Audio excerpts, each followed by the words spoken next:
His Buffoon Highness.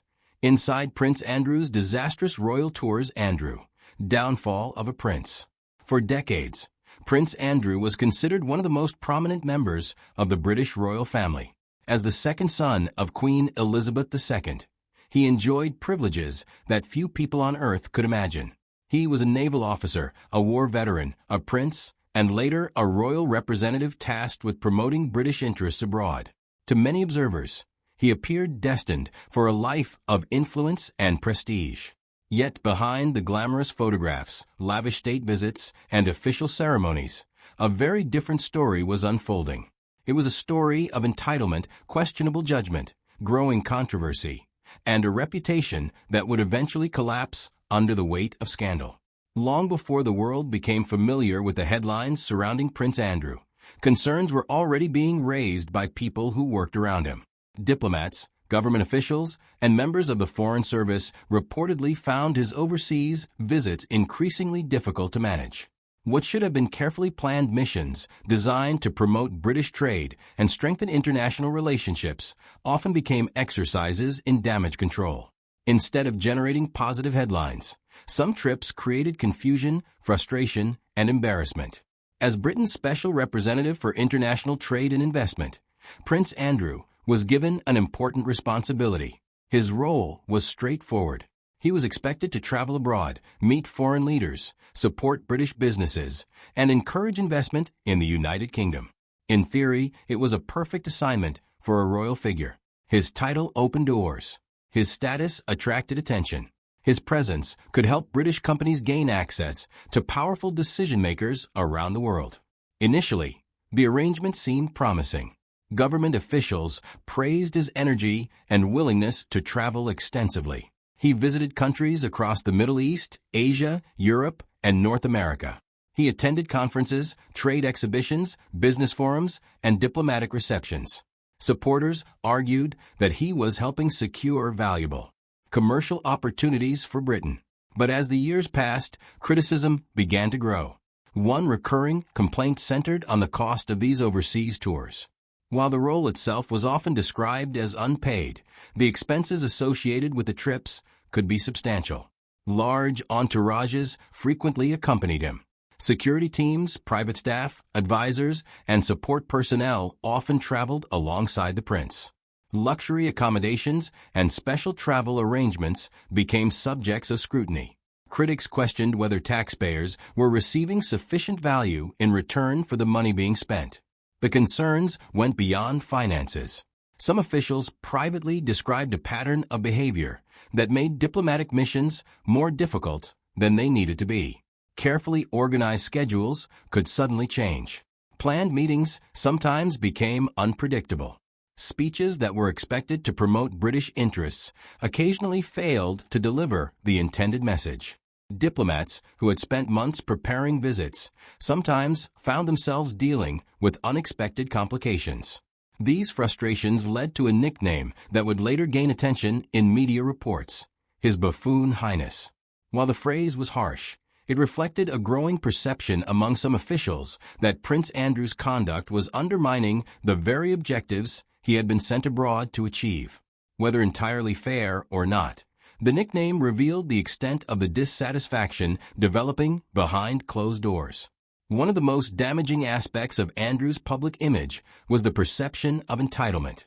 Royal privilege is often accepted as part of monarchy, but critics argued that the prince frequently pushed expectations beyond what many considered reasonable. Stories circulated about demands for premium accommodations, elaborate travel arrangements, and special treatment that exceeded diplomatic norms. Whether every story was accurate or exaggerated, the accumulation of such reports gradually shaped public perception. At the same time, another issue was beginning to emerge. Questions were raised about the individuals with whom Prince Andrew associated. Throughout his years as a royal representative, he developed relationships with wealthy business figures, foreign elites, and influential financiers. While networking is a normal part of diplomatic work, some of these connections would later attract serious scrutiny. Among those relationships, none would prove more damaging than his association with Jeffrey Epstein. At first, many people paid little attention to the friendship. Epstein presented himself as a successful financier with extensive connections in politics, business, and academia. However, as investigations into Epstein's criminal conduct expanded, the relationship became impossible to ignore. The public increasingly questioned why a senior member of the British royal family maintained contact with a man facing such serious allegations. Those questions intensified when reports emerged suggesting that Andrew had continued the relationship even after Epstein's legal troubles became widely known. Each new revelation generated fresh criticism and further eroded confidence in the prince's judgment. For years, Prince Andrew appeared insulated from the consequences that might have ended another public figure's career. His royal status provided a degree of protection. Many believed that the institution itself was reluctant to confront the problem directly. Critics argued that warning signs had existed for a long time but were repeatedly overlooked. Supporters countered that speculation often exceeded the available evidence. Regardless of where one stood, the controversy continued to grow. The situation reached a turning point when public attention became impossible to contain. Media investigations intensified. Documents, interviews, and allegations received worldwide coverage. Questions that had once been discussed quietly within diplomatic circles were now appearing on front pages across the globe. The prince's reputation, built over decades, was rapidly deteriorating.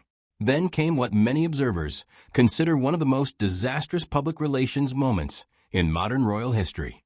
Prince Andrew agreed to participate in a televised interview intended to address the controversy surrounding his relationship with Epstein. Instead of ending the crisis, the interview deepened it. Viewers watched as Andrew attempted to explain his decisions and defend his actions. Many found his responses unconvincing. The interview generated widespread criticism almost immediately. Commentators described it as a catastrophic misjudgment. Public sympathy that might have existed largely disappeared. Rather than restoring trust, the appearance amplified doubts about his credibility and judgment. The backlash was swift and severe. Following the interview, pressure mounted on the royal family. Businesses, charities, and organizations associated with Andrew faced increasing scrutiny. Several organizations announced they were distancing themselves from him.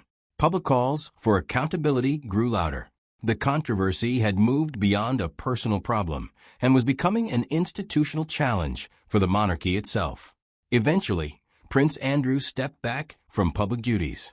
It was a remarkable fall for a man who had once represented Britain on the world stage.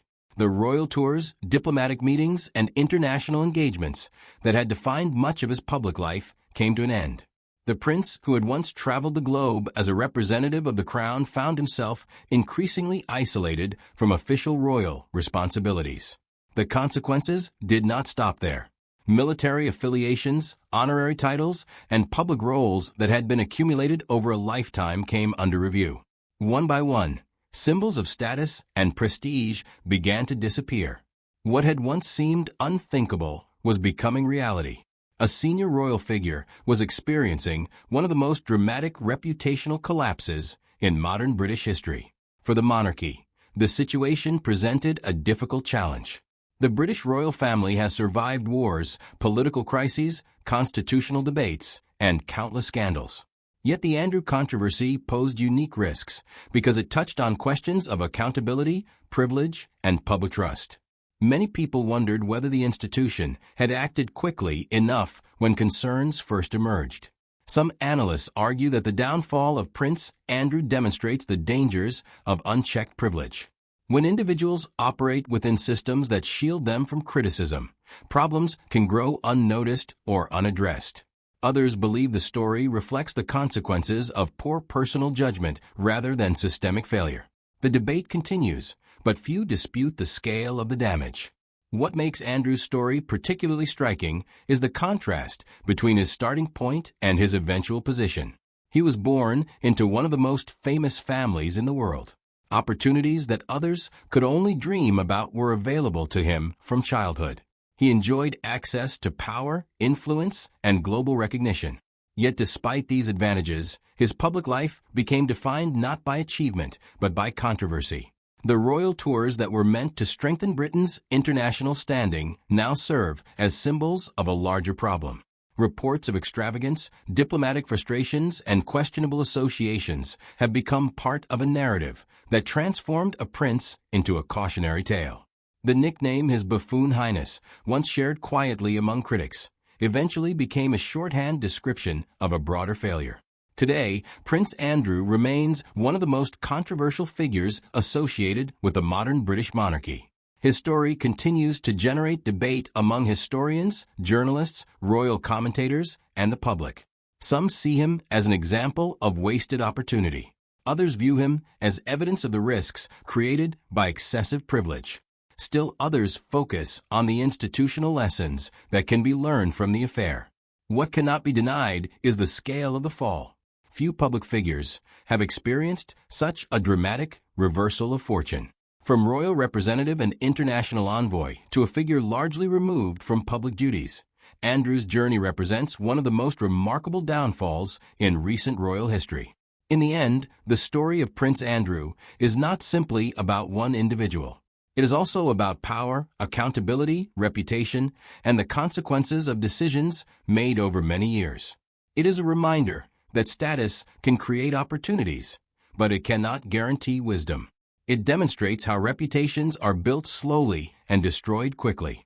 And it shows that even within the most powerful institutions, public trust remains essential.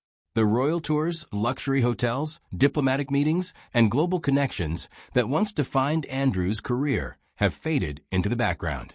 What remains is a cautionary lesson about judgment and responsibility. For a prince who once stood near the center of the monarchy, the distance between privilege and downfall proved far shorter than anyone imagined. And that is why the story of Prince Andrew continues to fascinate the world. It is not merely a royal scandal. It is a case study in how influence can be squandered, how warning signs can be ignored, and how the consequences of poor choices can eventually reach even the highest levels of society. His rise was extraordinary, but it is his downfall that history is most likely to remember.